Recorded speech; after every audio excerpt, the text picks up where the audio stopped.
Have you ever noticed that when you're not feeling particularly well, your pets seem to want to come up and nuzzle you and really comfort you?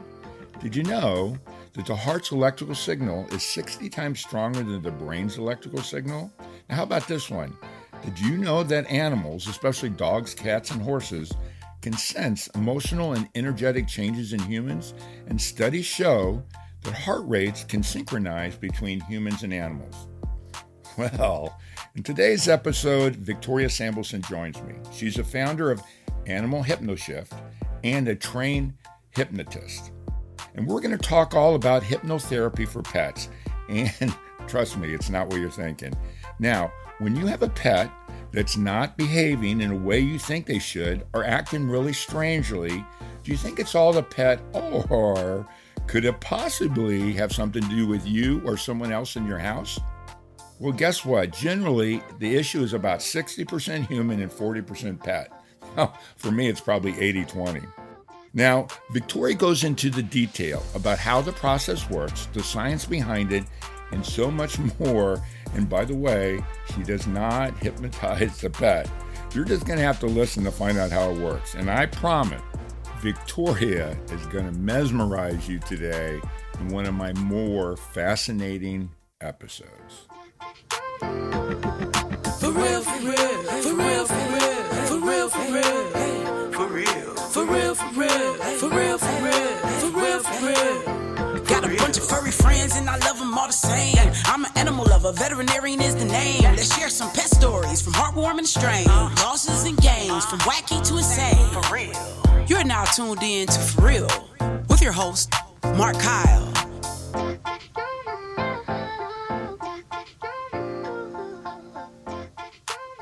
Hey everybody, and welcome back to the For Real podcast. Today, joining me is a very special guest, Victoria Sambleson. Victoria, thanks so much for taking time to be on. I can't wait for everybody to meet you.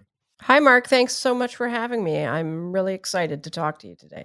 Well, I am really excited too, because I find this fascinating. Obviously, you and I have talked before, but I really think that the people listening today, for you guys out there that are listening, I think you're going to really enjoy this because it's another option, what I always say, another tool in the toolbox. But I thought before we get into it, I want to talk about you, where you grew up, how you got to where you are today, and take your time because I want everybody to kind of get to know you. That way, I think once people get to know you, they trust what you're doing and all that kind of stuff too. So let's just start from whenever and take us down that journey. Sure. Born and raised Toronto, Ontario, Canada. I did spend a few years, 3 years in Connecticut, actually, when I was young. And that Connecticut actually started my journey, as I think of it now, it started my journey with animals. In that is the first time I started to ride horses, actually was in Connecticut. It was my first exposure to horses. So thinking back on my journey, my time in Connecticut was very important on my animal journey. So born and raised Toronto, not Toronto, it's spelled, it's called Toronto. And now I just live about north of the city, about an hour north of the city, out a little more in the country. And I actually moved north of the city because of my horse, actually, to get closer to him. Well, you got your out and you got the out. I got the out. Yeah, absolutely. You'll hear the Canadian come out quite a bit. Well, as I told you, my ex-wife is Canadian, so my kids are half Canadian. So I've spent a lot of time in your part of the world. So, as a kid, we had cats. We rescued cats. Every cat we had was, just found and became part of our family. Right. And then, unfortunately, I found out only after I moved away that I was actually really allergic to cats. So while I love them, I would love to have a cat now. It wouldn't be really great allergy wise. So I started my career in the corporate world, graduated university and you got jobs and started and found myself in the tech world, if you can believe, in the .com boom, being a project manager for a while. And, really didn't like any moment of that. And so I left and I actually became a massage therapist. kind of a big leap, kind of a sort of a crazy jump, but Yeah, but you know what? I think it correlates to what you're doing anyways, 'cause you're I mean, I know, I love getting a massage. Who doesn't? If they don't, something's wrong with them. But, I was always told by people that actually were therapists that they're actually taking on all that energy, so it's very similar. well, that's exactly it, and becoming a massage therapist really opened me up to the energy world and sort of to the world, started me on the journey of where I am now. And I also was trained to be an animal massage therapist as well, an equine massage therapist, horses. So worked on people and animals, although primarily people, but did work on animals.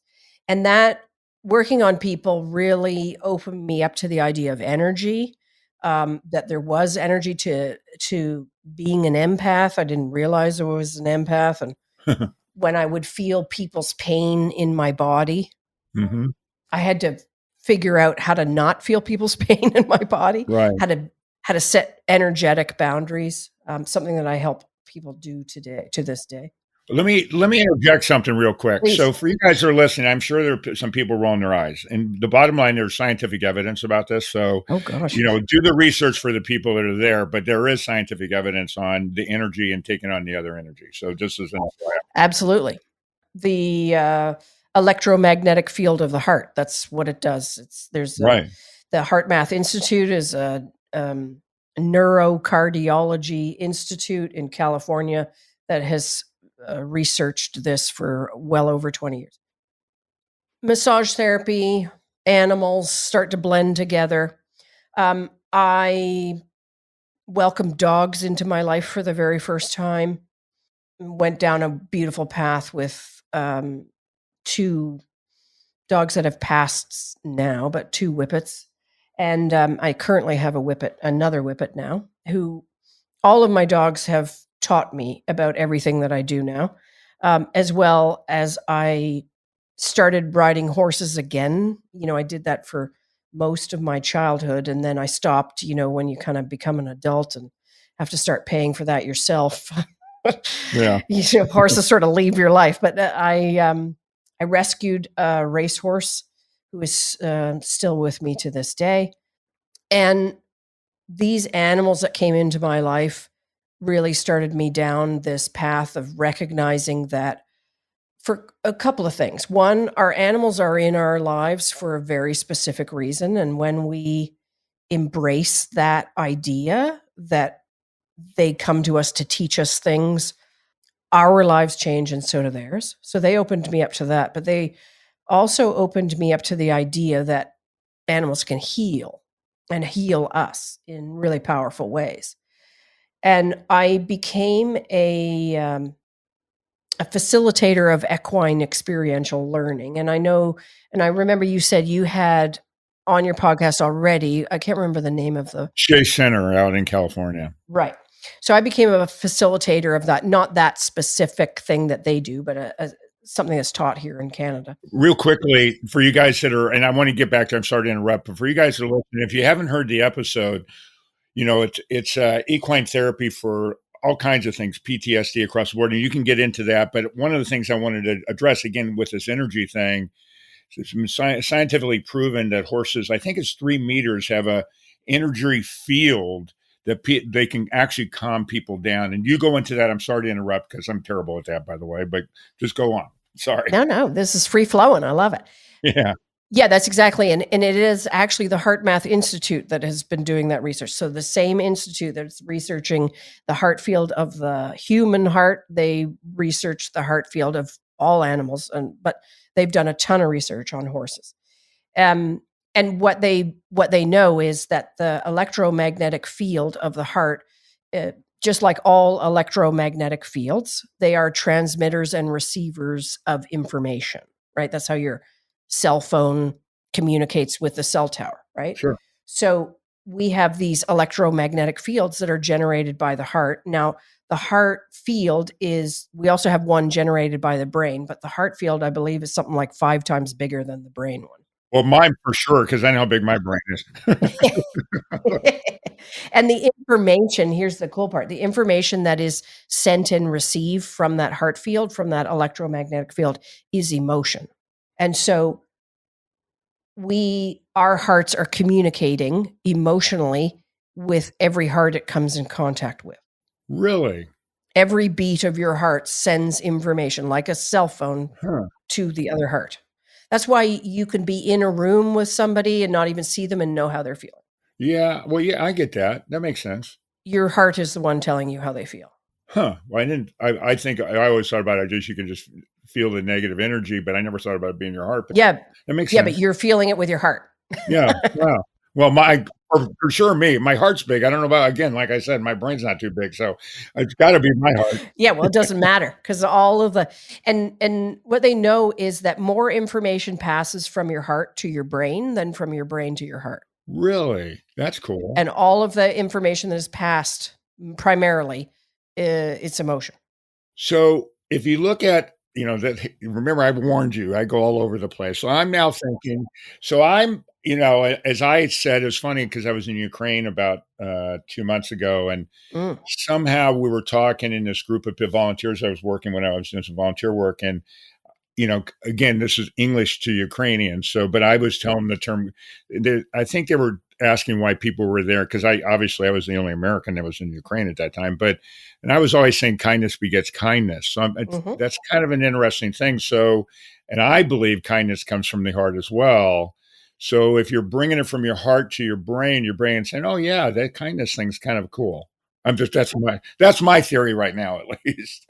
And the heart field extends about 5 feet from your body. They could measure it. On humans, really, I didn't know With that. electrocardiograms, they could measure it 5 feet from your body. Now, to get back to the horse, a horse's heart field is 5 times larger than a human's heart. So that means a horse's heart field is 25 feet from its body. Well, it's 25. I thought I was trying to remember. I was thinking it was like 3 meters, which would be 10 feet, but Yeah, yeah. maybe it was. It's like 5 times larger. Wow. Now, don't quote me on that exactly, but it's big. By the way, it's way out there. Let's just go with that one. It's way out there, Yeah. and this is all proven on the HeartMath Oh, yeah. Institute, heartmath.org. Yeah, yeah.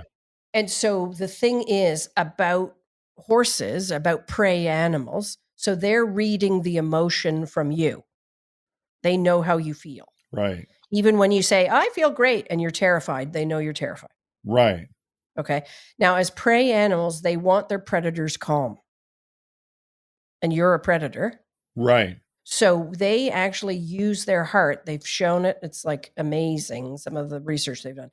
They actually show that a horse will actually calm you down, calm your heart down using their own heart. Oh, there's no doubt about it. Yeah. Because I know, because there's all kinds of studies out there on PTSD, Yes. uh, kids with special needs, autism, whatever, and why that equine therapy is such a real success, Yes. and it also builds up confidence at the same time. Absolutely. And that's why people will say to me all the time, they're like, "I don't know what it is about horses, but every time I drive past them on the road and I just look at them, I feel good." I'm like, "Yeah, because you're passing through their heart field." So do you think, and again, here I bounce a little bit. I'm going to talk about dogs. Or even animals, because horses, not everybody's around horses all the time, but everybody's at some points around a cat or a dog. Absolutely. But I'm going to use dogs because they're more expressive. But you can always tell dogs like some people and don't like others. Mhm. And do you think that's because, we're just doing whack science right now, but you probably know more science than I do, but it's because one, they're comfortable around them. Two, they don't show the fear. And three, is they feel safer around those people that are having their kindness or whatever else they're showing out there. Do you think that's it? Yeah, well, and that's mainly the work that I do. All animals are reading your field, all of them. That's all they rely on. They don't rely on what you say Mhm. or even to a large extent what you do. They're just paying attention to how you feel. Right. And one of the things that they can tell is if you feel different than what you're trying to portray. Right, right, sure. That makes sense. I'm not scared and you're terrified. You're now incongruent. For real, for real, for real, for real, for real, for real, for real, for real, for real, for real. And we'll be right back. We are supported by PrepVet, providing stem cell therapy for pets. As a pet lover, did you know your pet can benefit from the incredible healing power of stem cell therapy? Prep Therapy offers a groundbreaking solution taken right from your pet's own blood. Say goodbye to joint pain, arthritis, kidney and liver conditions, and more. They'll experience faster recovery, increased vitality, and extended quality of life without the need for surgery or harmful drugs. Put the wag back in their tail and discover Prep Therapy today at prepvet.com. Save 10% with promo code FurRealPodcast, covered by most pet insurance. By the way, I wanted to ask you a question too. It came to my mind when you were talking about that. When I haven't really talked.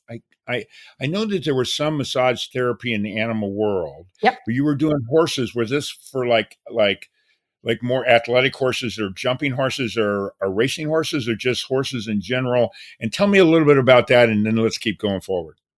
Yeah, well, it wasn't just horses; it was all animals: dogs, cats, horses, primarily horses, Right. but dogs and cats, rehabbing from injury, from illness, things like that, for sure.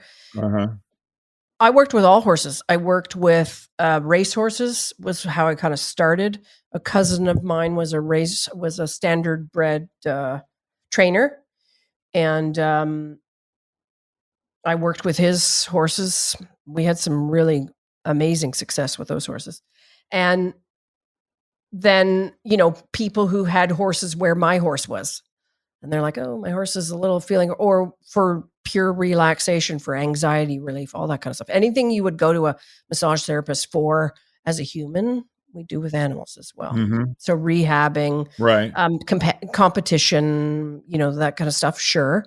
But also just my horse slipped in the paddock and he can barely walk now. Or I worked with several horses that had been rescued from the kill pen that were emaciated and didn't even know where their body began anymore. So helping them with what we call proprioception, learning how to walk again, things like that. Yeah. Right. So is a lot of it moving, because I know they do like fascia manipulation, and they're also moving the lactic acid. Is that the bigger thing of it? And it's also probably just the kindness of actually putting your hands on them and making them feel better. And certainly energy as well. And certainly fascia, certainly muscle, certainly joint stretching, all that kind of stuff. Yeah, absolutely. Lactic acid for sure. Okay, so you're now doing these animals, and what happens next? Let's go on your journey. Yes. So I'm, obviously massaging animals. I have animals of my own, and I get into this equine assisted learning, which the program that I do is called FEEL, which is facilitated equine experiential learning, and designed and created by two people right here in Ontario. And it is a worldwide program. And it is more energy based than anything else. So the two people who created it are shaman. So they approach things from quite a different perspective than just lead this horse from A to B. What they taught me was that the horse is actually the facilitator. They are the teacher. You're just allowing the experience to happen for the person and the horse. And they taught me that at the time they were telling me about horses, but I recognize that it's about all animals, that our animals are reading that field, and then through something that we call mirror neurons, which we all have in our body, in our brains there, and I can explain what they are, but mirror neurons are a primitive part of our brain that says, basically, do what everyone else is doing around you in order to stay safe. Okay. And animals, particularly prey animals, have way more mirror neurons than we do, because safety is of the utmost importance to a prey animal. So what that means is whatever anybody else is feeling around me, I feel the exact same way. That's interesting. That's why when you are afraid and you're standing with a horse, they're going to show you fear because they're going to mirror it. Just like if you're nervous about the dog coming down the road at you, so is your dog. Well, that's funny. Yeah, well, that makes sense. Okay. Yeah, sure. So basically, if you think about what mirror neurons did in the primitive, Homo sapien brain, it said, you got to do and behave exactly the way everybody else in your tribe is doing. And if you don't, the saber-toothed tiger is going to get you. You don't want to be the one doing over here while everybody else is doing this over here. Okay? Sure. So it's this idea that we mirror what's around us. That's why you're stressed. Your kids are super stressed because they're just mirroring you. Mm-hmm. Okay? So your animals mirror as well. Prey animals have way more mirror neurons than we do. That's how when you see a herd of zebra running on the safari because there's a tiger coming or a lion coming, and you see them all move in the exact same direction at the same time, you think, oh, one of those zebras saw the lion and started running and everybody else followed. And that's actually not what physiologically happens. The entire herd is feeling the exact same fear at the exact same moment. They might not know why they're afraid. They just know they're afraid. And now we run. So they're transferring the energy to one another because somebody saw it and then it passes it on to everybody. Huh. And it's simultaneous. It's instantaneous. Yeah. One of them is afraid. They're all afraid and we go. Oh, that's interesting. Okay. So what that principle means is that humans and animals are mirroring each other all the time. Okay. And so the work that I do now is to help people recognize, oh, my anxiety is affecting my dog Right. because my dog is mirroring my anxiety. Exactly. And so when you were, now I'm going back to your massage days and all that, and you started doing feel, by the way, what a great acronym. Yeah. It's really good. I love it. It's descriptive too. So at that point, you're now starting to do some of the stuff we're going to talk about today. Yeah, because first I'm doing it with people and horses in that environment. Right. And then two things kind of happened. One, COVID happened. And as a massage therapist, I was forced to quit or not quit, but I wasn't able to work for 6 months. I wonder why. And, but we could do the horse work because we were outside and we were at a distance and, that was great. But so COVID happened. And at the same time, my body now, I'm at about 17 years of doing massage. My body starts to say, I'm kind of liking not massaging. Right. Sure. And now I start to feel problems as I get back into massaging 6 months later. My shoulder starts to give me a problem, my back, all this kind of stuff. So I'm realizing that my time is limited as a massage therapist from a physical perspective. And so I start to think about what kinds of things can I do to keep helping people and keep helping animals. But I don't have to do it physically. And the reason why you want to do this is now you're realizing how great it is and helpful. That's how you're kind of going on that path. Absolutely. Okay. But also I need to not do this with my body. I need to find another job. I don't know how they do more than one person a day, and my hands get tired if I have to do somebody's shoulders. I'm like, God, I can't wait till this is over with. Well, that's just because you don't technically use your hands when you massage. That's a whole physical thing. Well, trust me. But that's why my shoulder blows it. Okay. So I start to look at alternative things of how I can help people. And I look into hypnosis and I become trained as a clinical hypnotist. We'll walk through the training a little bit for everybody to understand what that means. Not just overview. So I did some training. Actually, it's kind of a funny story in that when I started looking, because I knew other people who were doing hypnotherapy and they were loving it. They were having really great results. And I thought, okay, this sounds kind of interesting and something I don't have to use my hands for. And so I kind of went researching on, learning to become a clinical hypnotist. Right. And I came across this guy. His name's Mike Mandel. And he's quite a famous hypnotist in that, he used to do the stage hypnosis. Sure. And I came across him and I kind of landed on his page because when I was in university, I don't know how many years ago that was, 30 some odd years ago, he performed in our Frosh Week. And I remember him and I remember it being so impactful. I'm like, oh my God, how can people do this kind of thing? Now, stage hypnosis is quite a bit different than what I do. But so I trained with him, not to do stage hypnosis. He's also actually an actual hypnotherapist and has been doing this for 40 years. He worked and trained he worked with the military, the RCMP. So in Canada, that's the Royal Canadian Mounted Police. That's like our FBI, our feds. I know who they are. You know who they are. Our feds. He's done work with the military, with the police force, with all that kind of stuff, helping people. And then also a huge kind of practice himself. And then, he was also doing the stage stuff. So let me ask you real quickly, again, thumbnail. Mhm. You're doing the stage thing. It's mainly suggestive for the most part. When you're doing therapy, it's a little bit different, right? Yes, for sure. And that's all about show and all this kind of For stuff. sure. But that's not how not what he trained me in. He trained me in actual clinical hypnosis. So I trained with him and learned and became what we call I'm not a hypnotherapist, because to be a hypnotherapist, you need to be a therapist first. So Right. a psychotherapist, a psychiatrist, that kind of stuff. I'm a clinical hypnotist, which is I don't do therapy. So I'm not helping people with their PTSD and, clinical forms of anxiety, things like that. Stop smoking, that kind of thing. Yeah. More stop smoking. I mean, that's what I was kind of doing at the beginning, stop smoking, losing weight, Right. and just helping people with confidence and speaking in public and, like those kinds of things, getting over social anxiety, stuff like that.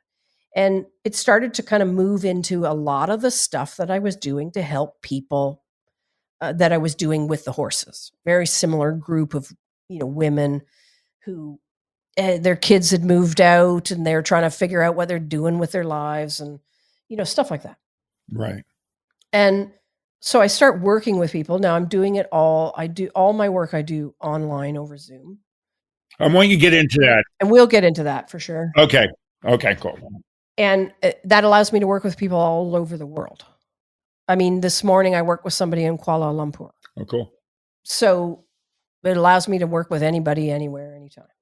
Now, I was doing that kind of work. I had transitioned from working with being a massage therapist, and I was kind of building my practice as a clinical hypnotist. And a mentor of mine, who is a hypnotist as well, he said to me, why aren't you doing this with animals? And I said, what are you talking about? And he said, well, you could do this with animals. You can do this. Why can't you do what you're doing with the horses, but just do it with everyone?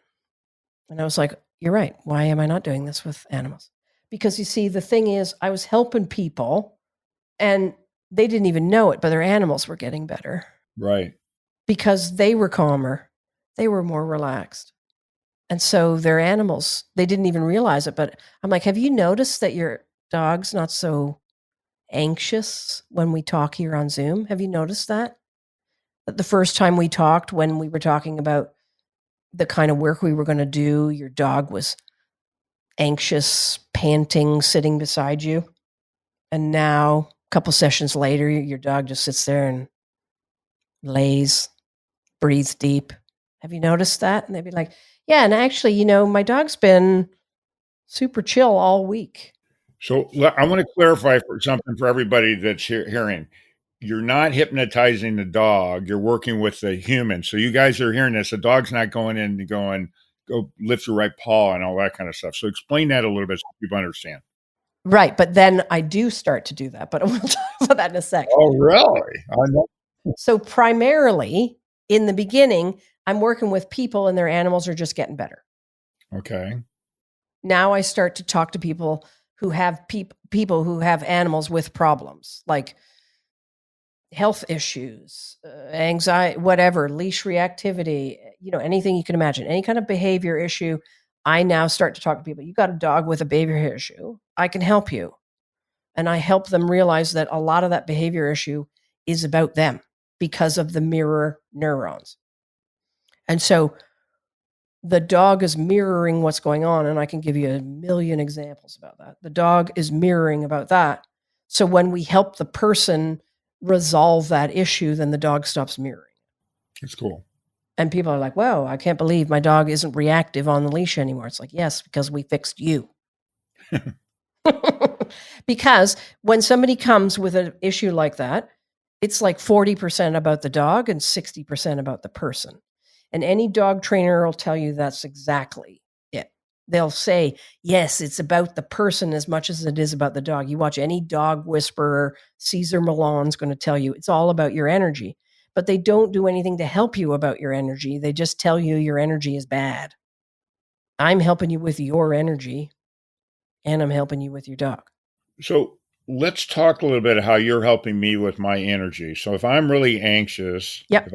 I've got a dog that's anxious because I'm anxious, Yep. what are you doing, in broad strokes? So, broad strokes, I'm working with your unconscious mind Mm-hmm. to resolve whatever it is that's causing you anxiety. So stress over work, money, whatever, one of those things. Absolutely. Okay. So let me give you. I'll give you a perfect example. It's 2 horses, Great. Perfect. but it's the same. Okay, perfect example. A woman comes to me and she says, "I just rescued this one horse, and she won't let me touch her. Every time I try to touch her, she tries to bite me or kick me." Okay, and she says, if I go into the paddock, she runs away from me. I can't even get anywhere near her. And if I can get near her, then she tries to bite me or kick me. And I say, okay. She says, help. I need to touch this horse. I just rescued this horse. I can't touch her. Okay. And so I said, and is this the only horse you have? And she says, no, I have another horse, but he's fine. I got no problems with him. He's totally fine. He's actually the opposite. He, like when I go into the field, he comes running right up to me. He runs right up to me. He starts nuzzling me. He's all in my face. He starts pulling on my coat. He'll like take my hat off. Sometimes he's so exuberant, he almost run me over. So he's the total opposite. There's nothing wrong with him. It's about this horse over here that wants to kill me, basically. And so I said, okay, both horses are mirroring something. So I said, okay, tell me a little bit about what do you do for work? What do you do? So it turns out she's a dog groomer and she has her own business. Okay. She's had that business for 15 years. She squeezes people in. People don't show up. She doesn't charge them. She grooms dogs on Christmas Day. She stays late at night. She hasn't raised her prices in 15 years. See, we got a boundary issue. And that tells me about the horse that charges her, walks all over her, grabs her shirt, grabs her coat. You see, that horse is mirroring a lack of boundaries. And she doesn't have boundaries in her work life. So that tells me about that horse. So now I'm looking at the horse that's trying to bite her. And I say to her, okay, so that's what's happening at work. You're overwhelmed. People are walking all over you. You're doing whatever you can to help them because you're terrified that they're going to go away. That's why you don't raise your prices.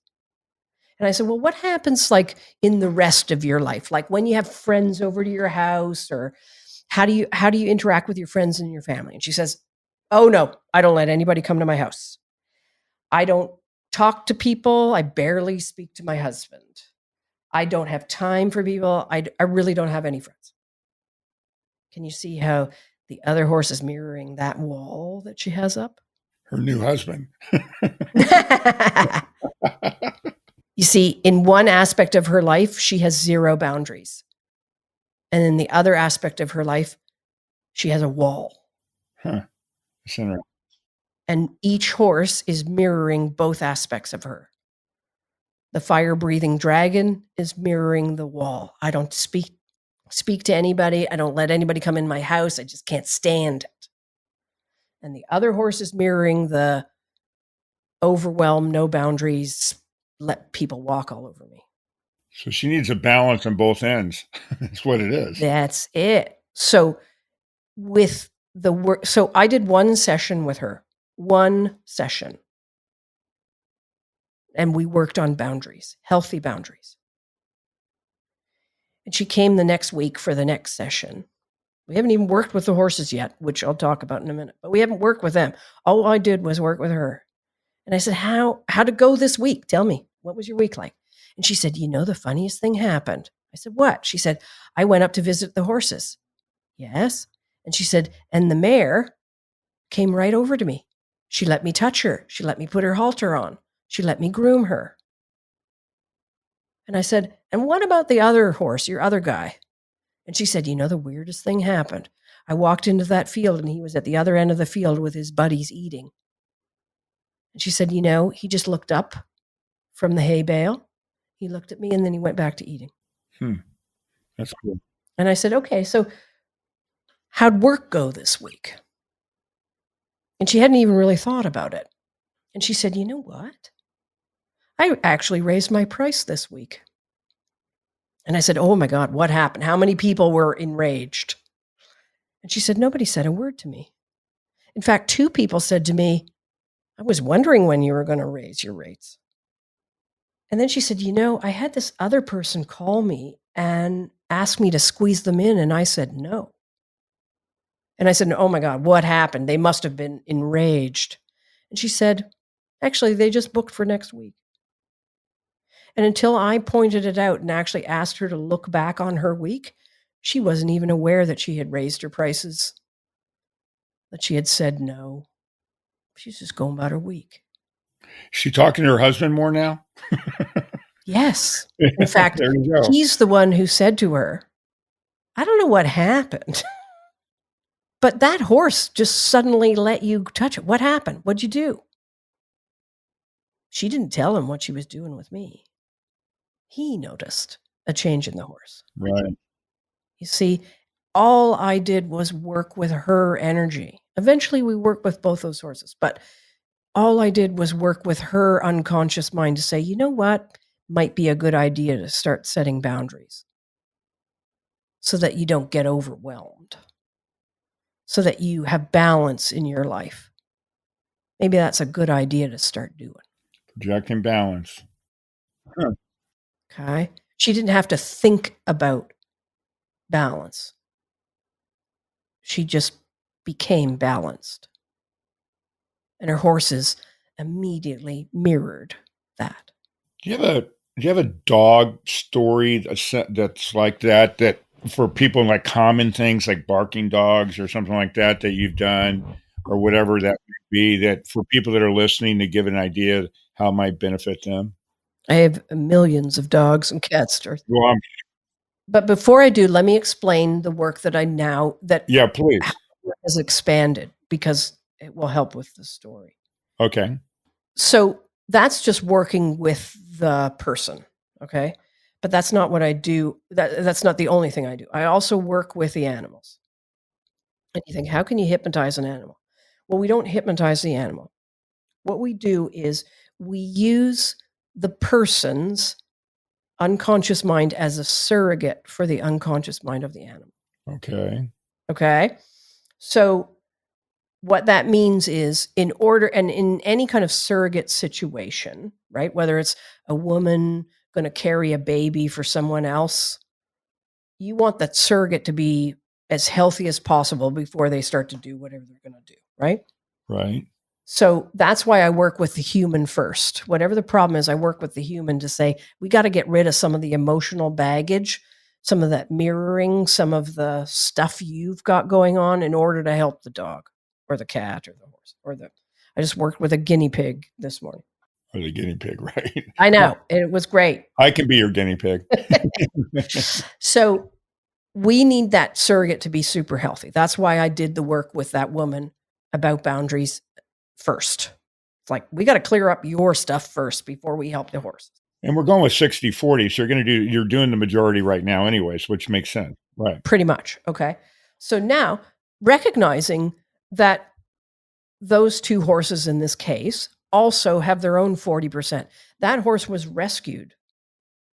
We don't know what the baggage is, what happened to that horse. We have some idea, a little bit, but we don't know. That horse got her own baggage. So does the other horse. That horse, she got that horse from someone else. That horse also had his own baggage. Okay. So we did need to help the horses too, but we helped her first. So in hypnosis and through energy connection, let's go back to that heart field. Okay. Okay. And the idea that we are connected through that heart field with each other. Our hearts are connected. Okay. Now, we can also go back into the whole metaphysical idea that every being, every living thing on earth is connected. We all came from the same source. We all have the same molecules, the elements that make up our physical bodies are all came from the same source. Okay. So we are all connected. Now, that's a metaphysical discussion, and not everybody's up for that. But those of you who are, recognize that we are all one. And so, therefore, we can connect with each other. That's how people do animal communication, things like that. Do you know the African word Ubuntu? No, I don't. It means I am because we are. Yes. Okay. Okay. And we can talk forever about Rupert Sheldrake and the morphogenic field.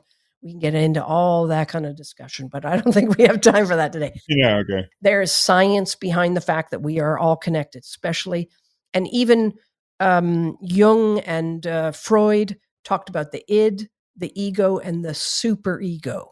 The superego is the ego of everyone. Okay. Okay. So there is a collective unconscious mind of every living thing on earth. And so through that collective unconscious mind, we can connect with each other. And so in hypnosis, I ask your unconscious mind to connect with your dog's unconscious mind. Okay. Now walk me through how that works. Well, it's a hypnosis technique. It's a hypnotic technique. But basically, through that idea that we have a collective unconscious mind, that we all have the same unconscious mind, that we could connect with each other. Okay. Okay. And in that moment in hypnosis, your unconscious mind becomes the surrogate for your dog. And now I do the same work that I do with the human, but I do it with the dog. So is it an energy kind of thing that's just Yep. transferred over? Is that what you're saying then? Think about it like, yeah. And if that's helpful to think about it like that, yes. I'm just trying to understand it. Yeah, it's energy. It is unconscious. It is the morphogenic field. It is connection. It's all of that. And the unconscious mind can connect with another unconscious mind. Now, we do this work. It's called surrogate hypnosis. We do this work with people, and I think I explained this to you before. Right. People with autistic people, for example, are nonverbal. Right. We can use the mother's unconscious mind to communicate with the kid's unconscious mind and help the kid the way I would help the mother. So using that example, because and there's a specific person I've been thinking about. Yeah. Because she has an autistic son, Mhm. and he's nonverbal, but he, if, like, she'll go, like, his name's Alex, and go say hi to Mark. He'll wave and say hi to me, so he understands that. Yep. But so basically, at a bigger level, they're just not understanding the bigger picture or helping. Is that what it's doing? It's helping explain it in a way that would just help. It's easier for them to understand what the message or the lesson they're trying to teach, I guess. Well, think about it like we all have a conscious mind and an unconscious mind, right? And Yeah. Okay. conscious mind sits in front of that. The conscious mind's that reasoning, rational Right. mind, right? That thinks, spends 90% of its time in the past, very little, or in the future. It doesn't spend really any time in the present In the moment. present. Right. Okay. And the conscious mind can only hold 5 to 7 things, points of awareness at any time. 5 to 7 things, plus or minus 2. Okay. So that means unless I draw your attention to whatever's covering your feet, you weren't feeling that until I drew your attention to it. Right. Okay. And when I draw your attention to your feet, one of those other 5 things goes out of your awareness. That's true. Okay. Mine's probably 2, not 5. But anyways. Right. But that's why I said plus or minus 2. Yeah. Well, mine's minus 3. But anyways, go on. So the unconscious mind, on the other hand, has something like 11 trillion bits of information coming into it at all times. It is aware of everything in the universe at the same time. It knows what the barometric pressure is. It knows what your blood pressure is. It knows what your dog's blood pressure is. It knows how fast you're breathing. It knows the wind speed. It knows everything in every moment. So it has all of this information. But we use the conscious mind, which only has 5 to 7 things at any given moment. Yes. And we think that's why you can drive to work in the last 5 minutes, you don't remember getting there. You're just like suddenly at work. Right. 'Cause you're thinking about, here's what I got to do when I get there. I got to drive there and do this. Yeah, that makes sense. 100%. I get that. Yeah. Because the unconscious mind is the part of you that drives the car. Right. Absolutely. If the conscious mind doesn't, it only knows 5 to 7 things. It doesn't know. But your conscious mind knows the speed of every car around you. It knows the wind speed. It knows the pressure. It knows the distance. It knows everything. Huh. And that's why it's better to let your unconscious mind drive your car. Safer. Well, it's funny. I'm going to give you 2 examples. I mean, this is way too much for the audience to hear, but too bad. Anyways, I have two times that I can think of where my mind goes completely away, and I don't even realize when I'm doing it. Yes. When I'm taking a shower, oftentimes I can't remember if I washed my hair or not. I have Yeah. to pull because I'm completely gone. I have to put my hand on see if it makes a squeaky sound. Yeah. Or when I'm cutting grass, all of a sudden I go, oh yeah, I'm done. I have no idea. It's just completely done. Yes. Because because you were in a trance. Right. Well, I'm always in a trance, but it's a different one. You are, but you are correct. The human mind is in a trance about 80% of your day. Huh. In one form of a trance or another. Because all a trance is, people say, well, I can't be hypnotized. I'm like, have you ever read a book and got emotional? Have you ever watched a movie and cried? You were in a trance. Huh. Because all a trance is focused awareness. So your conscious mind focuses on something. You're in the shower and you're like worrying about what you got to do for the next, right? You got to get this and you got to get this. Now you're in a trance. Now the conscious mind is operating your body. Right. I like it better because my brain shuts down. It shuts down. I don't have to think about all that. I love it. It doesn't shut down. It actually is focused on something completely different. Yeah. All we do in hypnosis is we get you to focus over here. And then we let your unconscious mind do what it needs to do to heal and stop the boundary issue. So you're saying that my shower's hypnotizing me every time? Yes. That's great. I love hypnotizing. How do you think people get us to buy Doritos? Oh, absolutely. I know that. Yeah. Right? Because you sit in front of the TV, you get into a trance, and then they suggest that your life would be better if you were eating Doritos. Mine's more chocolate chip cookies, Or but yeah. whatever. Coca-Cola, whatever. We could talk about anything, any product. They're like, you need this to feel better. And it just goes right in because you're open at that point. Okay.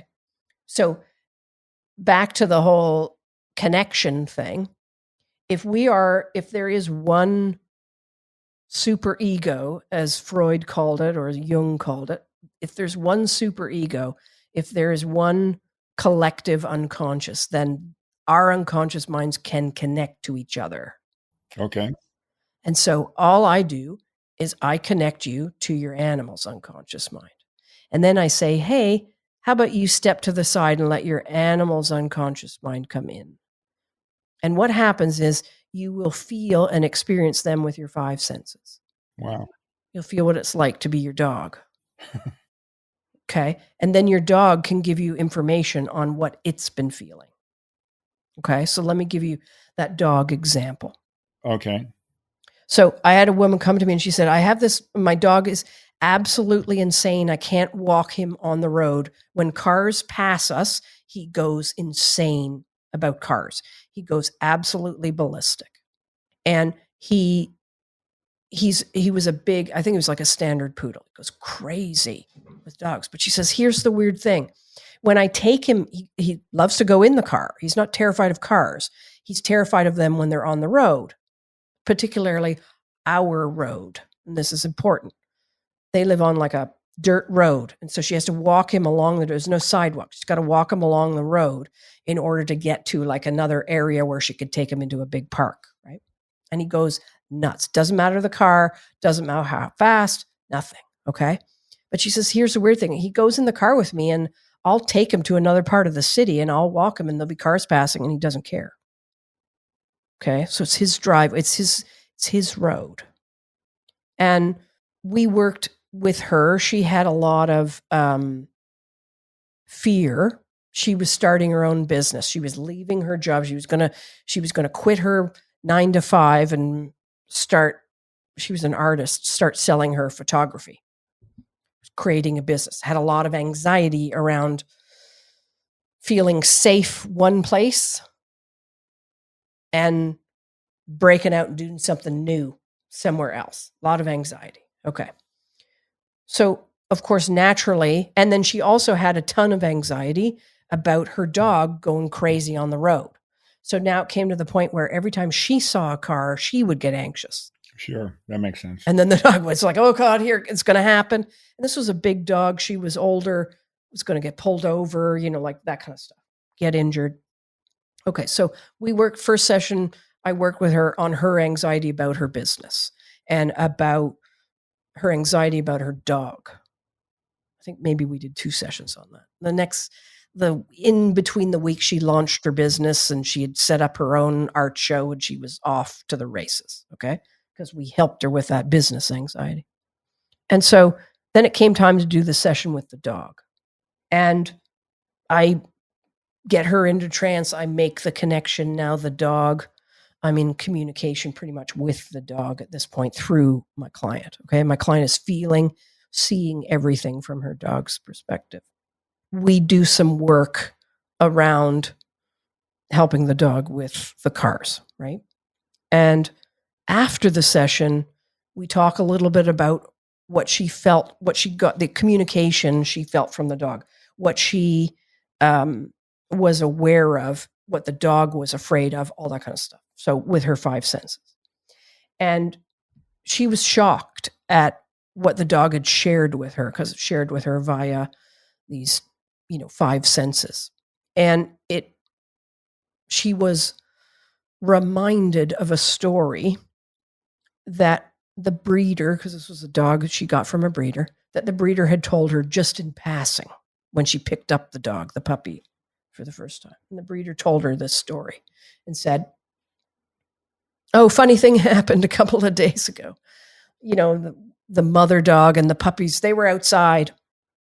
And the breeder lived in a sort of a remote community as well, like, almost like a farm kind of community, big distance between the houses, that kind of stuff. She said, a funny thing happened. I had, whatever the mother dog's name was, and the puppies, they were all outside, and it kind of got a bit late. And I decided to go upstairs to bed. And I said to my son, can you just let the dog and the puppies in before you go to bed? Her son was probably 15. And so she said, I came down in the morning and the dogs are all there and I'm feeding the dogs or whatever. And I get a phone call and it's from my neighbor down the road. And the neighbor says, hey, I got one of your puppies here. What she realized is when her son let the dogs in, he didn't count the puppies. So her puppy wandered in the middle of the night at 8 weeks, about 2 kilometers down a dirt road with cars whizzing past, and found its way to that neighbor's house. Hence the fear of cars on the road. By themselves as a puppy. That makes sense. And she said, when we were connected, I could feel the terror in my body. I couldn't see anything. It was dark. All I could hear was cars on a gravel road rushing past. And then through the work that we did, I felt my dog let that go. I felt her release the fear and the terror of that event. And the dog stopped freaking out about cars on their road. Well, it's funny using that example is that, I had an episode and it's funny in veterinary medicine, it's probably now 12 years. It finally recognized that animals have PTSD as well. Absolutely. And they're now studying it. So, and one of the examples that we talked about was a woman is in the car with her dog and gets in an accident. And ever since then, when she's in that same kind of environment, she'll kind of flinch.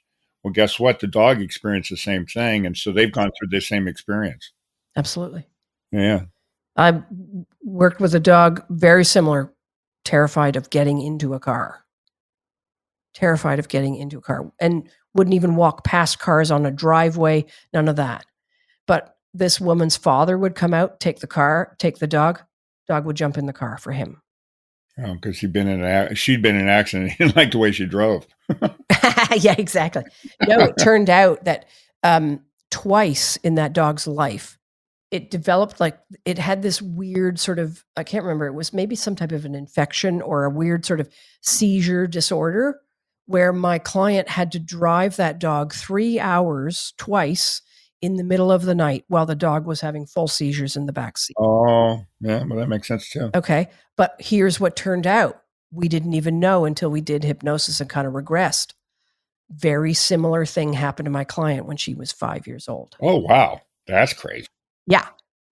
She didn't even remember. That's crazy. She had something like meningitis when she was 5, and her parents had to drive her in the middle of the night, quite a long distance to the hospital. That's way crazy. Okay. So both of them had this little, whenever they got in the car. Yeah. That's pretty cool. Right? Yeah. And it wasn't until we cleared all of that for both of them. Now, dog jumps in the car, goes to sleep. Right. Yeah. Well, like anybody, you got to get over whatever it is. And now we're trying to understand what the dogs do. For real, for real, for real, for real, for real, for real, for real, for real, for real, for real. And we'll be right back. We are supported by PrepVet, providing stem cell therapy for pets. As a pet lover, did you know your pet can benefit from the incredible healing power of stem cell therapy? Prep Therapy offers a groundbreaking solution taken right from your pet's own blood. Say goodbye to joint pain, arthritis, kidney and liver conditions, and more. They'll experience faster recovery, increased vitality, and extended quality of life without the need for surgery or harmful drugs.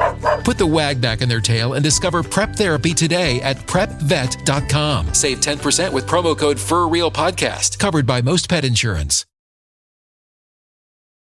I want to talk about, and we don't need to spend a lot of time on that because we're probably running a little bit in long on this, but I want to talk about Zoom and I, talk about how you do it on Zoom.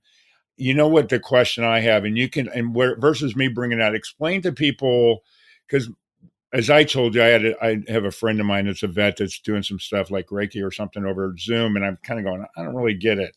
Walk everybody through why that it actually works, and it makes sense because I've thought about it more since you and I talked. Mm-hmm. When you're going to hypnotize, it's not like you're grabbing my hand and hypnotize me. You're just looking at me or talking to me. So talk about Zoom and why you're finding it to be even more successful. Well, you're right. I'm not touching you. All I'm doing is talking to you and your eyes are closed 90% of the time. Right. So it doesn't matter if we're on Zoom. And when we're working, the important part is when we're working with the animal doesn't have to be in the room. That's the other cool thing, because you're not connecting. We're not doing anything physical with the animal. But when the animal is in the room, it's amazing to watch what happens to the animal in their relaxation when they let things go, when they take big, deep sighs as they're releasing the trauma. It's very evident when the animal's there, but it's not necessary. Like I work with people and their horses are, 20 kilometers away at a barn somewhere. Okay. So the animal doesn't need to be present in order to do the work. And just like you don't need to be present in the room with me. And what I find is, because before this, years ago, I did hypnosis. I did some hypnosis sessions with someone, sat in a room, never felt like I got into any kind of a trance or got any benefit out of it. Why? Because I remember now I was sitting in a chair that didn't really fit me. It was too big for me. I couldn't put my feet on the ground. It just wasn't my chair. I wasn't 100% comfortable in it. There was a ton of noise and weird things going on because it was like an office and there was other people coming and going, and I wasn't fully able to relax. And I had this weird guy I'd never met before, me sitting there with my eyes closed. Right? Not that I felt unsafe with him, but I was like, okay. I became self-conscious almost of myself sitting in that chair. But over Zoom, here's the thing. I find personally people relax more. Why? Because they're in their home. They're in a place where they have full control over the environment. They are in their comfortable chair. They are in sometimes with their animals that they love. They are familiar with the smells and the scents and the noise around them. None of that is off-putting in any way. And if anything, it is soothing and relaxing. So I find personally it's easier for somebody to surrender into that kind of relaxed state, into that trance when they're in their own home or somewhere that they're comfortable. And it's like I said, and for you guys that are listening, one of the theories for mobile vets, not to say that brick and mortars is good or better, but one of their feelings is that when they go to the environment to look at the animals, they get to see what the environment is, Yeah. what they're eating, and all that. And sometimes they diagnose more too.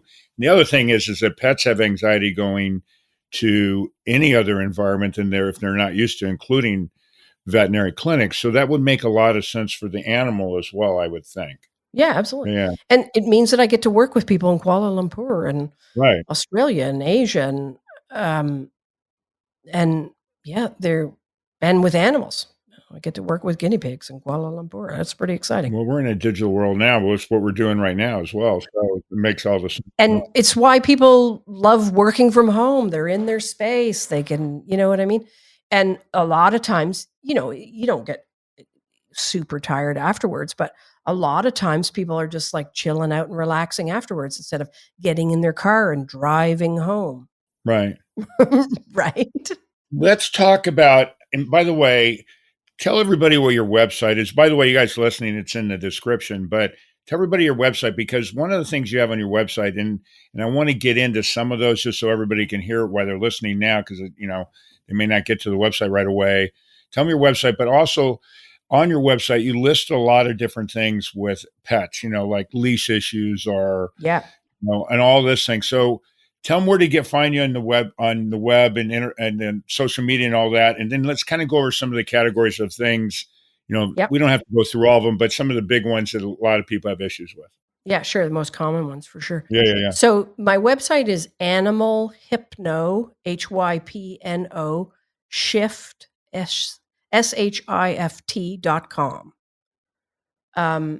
And you can find that on Instagram and on Facebook as well. Probably have more information on Instagram and Facebook than I do even on my website. But yeah, and on my website, there's, if people just want to ask me more about this and ask me about their animals and stuff like that, I offer like what I call an energy reading, where it's just like a quick, like you and me one-on-one, we talk about what's going on with your animal and even if what I do can even help. So that's kind of a great place to start. I also have a bunch of different workshops that actually teach the science behind what's happening here, the science behind all that stuff we talked about with the Heart Math Institute, and I demonstrate it and everything. And I actually have a workshop. It's called the Know in 90 workshop, which means you're going to know in 90 minutes why your animal is behaving the way it is. Okay. So, that's really, and that's only like $15. That's just a gentle entry into learning more about this and kind of getting a feel more from me. And then obviously I work with people, on a one-on-one basis.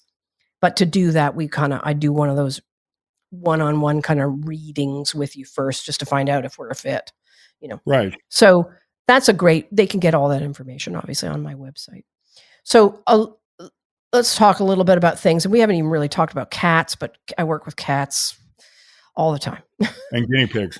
Okay, and guinea pigs and llamas and birds. Oh yeah, we're doing it all. But okay, so a lot of the common things I work with dogs.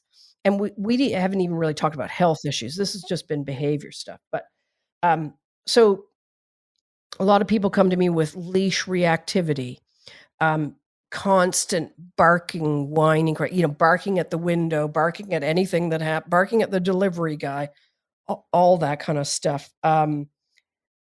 Big one that a lot of cats and dogs will do, the peeing in the house. It's a big one. Mm-hmm. Fighting with each other. So cats fighting, dogs herding each other, dogs fighting with each other, dogs and cats fighting with each other.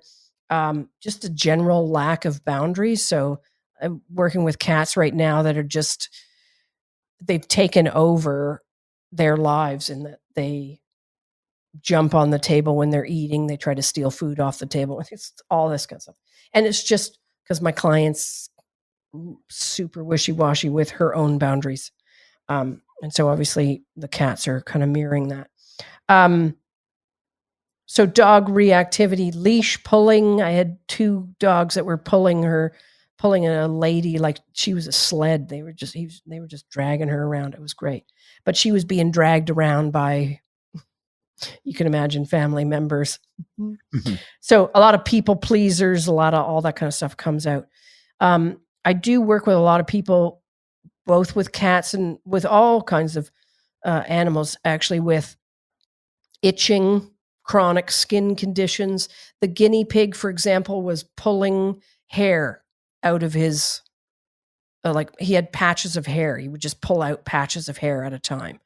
Dogs will chew their nails, chew their paws raw with anxiety, things like that.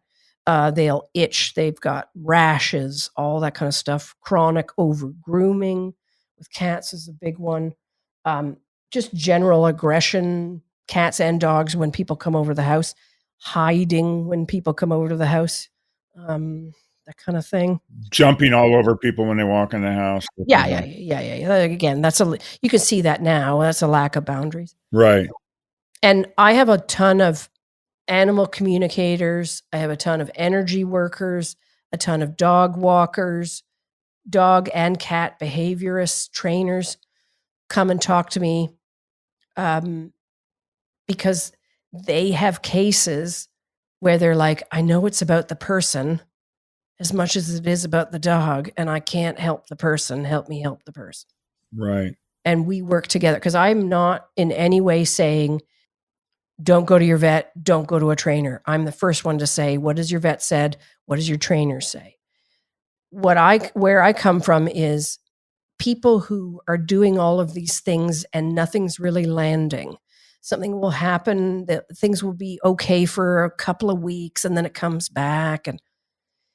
And that's the real key here, is that the work that I do when I work with animals, it's not that they don't need the training. It's not that they don't need the veterinarian intervention, the supplements, the creams, the lotions, all that kind of stuff. It just means that once we start working with the real problem, both sides of the equation, all of the stuff they've done in the past actually starts to work. Right. So the training starts to work now. It's like, oh my gosh, he's listening to me. The creams, the skin settles down because the anxiety is down, all that kind of stuff. So I am someone who works in conjunction with other professionals and other professional modalities. Well, it's kind of like you have a surgeon that gives you knee surgery. You still got to go to physical therapy. Exactly. And the thing is, when you don't do the physical therapy, you're in trouble back getting more surgery.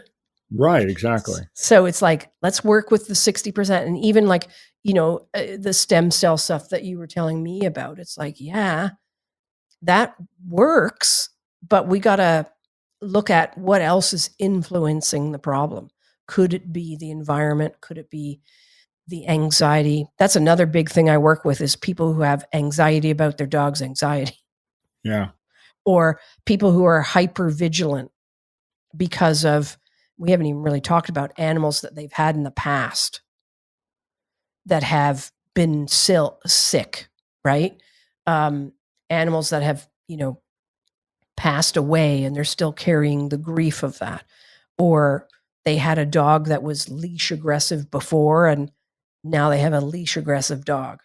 And it's because they're remembering and anticipating and holding on to the experience from the dog before. They get really tight and they transfer it over. That makes sense. Okay. Yeah. So it's one of the first questions I ask people when I talk to them is I say, have you had an animal in the past and how did that go down? A lot of people are carrying a lot of grief and a lot of guilt, and they will often get another animal to try and prevent themselves from feeling that guilt or grief. Right. But now the animal's coming into a home full of guilt and grief. Grief in particular, I'm sure, too. Yeah. Yeah. Well, Right. Two people just today I talked to, they got another Frenchie trying to heal from the first Frenchie that passed, and it's not going well. well, yeah. I mean, time. A lot of people make that mistake. They get an animal too soon after they've lost. Yes. And so we work on what is it within them, because this isn't the only emotion they're denying. Right. Exactly. Where else in their life are they denying their emotions? Huh. Okay. So I think we need a pause here because we could go on for days on this Exactly. stuff. It's a lot. I could totally do it. It was funny. One thing on that stem cell thing is, one of the things I always tell people, because we treat a lot of arthritis. Yes. And the problem when you have arthritis is that your muscles break down. So we're going to heal that, but they need a core strength. So they have to do the physical therapy to build the strength up to be able to do that, because they can hurt themselves when they start feeling really good again. Mm-hmm. Okay, so we're at that point now of telling the joke, and for you guys that are listening, I can't wait for yours, and I have one for you as well. But Okay. for everybody that's listening, if you haven't listened to before, we always tell a silly animal dad joke. There's a big story about it, but more importantly, I hate telling the jokes, even though I love telling them at the same time, and I hate asking the guests to do it, but some guests love telling them too. But more importantly, what I always tell everybody, if you want to be on the show personally, or if you want your grandkids, your nieces, nephews, your kids, and you've got a really funny joke to be on there, I promise you, I would gladly have you on. If you listen to the past, you've probably heard some, but we always do that. And you can send me, just send me an email, because I'll respond to everybody at mkyle@forrealpodcast.com. And please take everybody else out of the misery of hearing me tell the jokes. But Victoria, you've got a joke. Thank God you have one. So let's hear your joke. And by the way, I have not heard this one for everybody who's listening. So let's hear your joke. Okay, Mark. Why?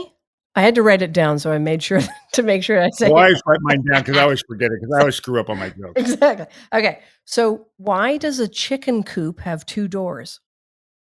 Why does a chicken coop have two doors? I have no idea why. Because if it had four doors, it would be a chicken sedan. Oh, that's good. I like that one. Now, I have one for you Okay. that I got specifically for today that hopefully it'll go over okay. Now, I'm going to read it too, because I don't want to screw it up. Okay.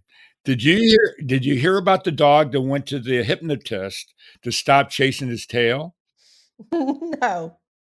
Well, now he's just chasing inner peace. Ah. Kind of related. I kind of like that one. Okay. Kind of related. Okay. Yeah, kind of Okay. related to the thing. Thank you. But so first off, thanks so much for being on the show. It's a lot to think about. Even after we talk, I thought a lot about it. And for you guys that are listening, I think, definitely go to the website. You'll do that and reach out. But really, thanks so much for being on the show, Victoria. I really, really appreciate it. Thanks for having me, Mark. This was awesome. Yeah, and I love being able to think about other things, but I know you're busy, and I know it's an hour later where you are, and it's nighttime when we're recording, but really, really, I really appreciate it. And then for everybody else that's listening, a couple of things. Please pass on the word.